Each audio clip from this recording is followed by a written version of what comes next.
ready. GMA Weather, serbisyong totoo ng GMA News. Isang low-pressure area nagbabadyang pumasok sa Philippine Area of Responsibility kasabay ng pagbisita sa bansa ni Pope Francis. Base sa datos ng The Weather Company, sa Huwebes inaasahang papasok ng PAR ang LPA. May tsansa rin itong maging bagyo. Kung maging bagyo ito, posible itong maglandfall at tatawirin ang bansa sa darating na weekend. Maaari rin itong lumihis at maapektuhan naman ng silangang bahagi ng Luzon. Sa anumang senaryo, tsak na uulanin ang silangang bahagi ng bansa sa mga araw na nasa Pilipinas si Pope Francis. Sa Tacloban City at Bayan ng Palo, sa Leyte, nakasama sa mga bibisitahin ng Santo Papa, katamtamang ulan at thunderstorms ang mararanasan sa mga susunod na araw.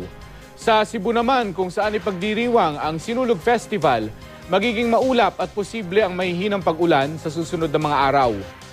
Bukas may mga pag-ulan na aasahan sa silangang bahagi ng Luzon at maging sa Central at Eastern Visayas. Maulan pa rin sa halos buong Mindanao bukas. Posible rin ang mga thunderstorm sa hapon at gabi. May gale warning naman ang pag-asa sa mga dagat na sakop ng buong Luzon at Visayas, kaya delikado maglayag dito ang mga maliliit na sasakyang pandagat. Yan ang latest mula sa GMA Weather. Magplano para sigurado. I am ready, serbisyong totoo ng GMA News.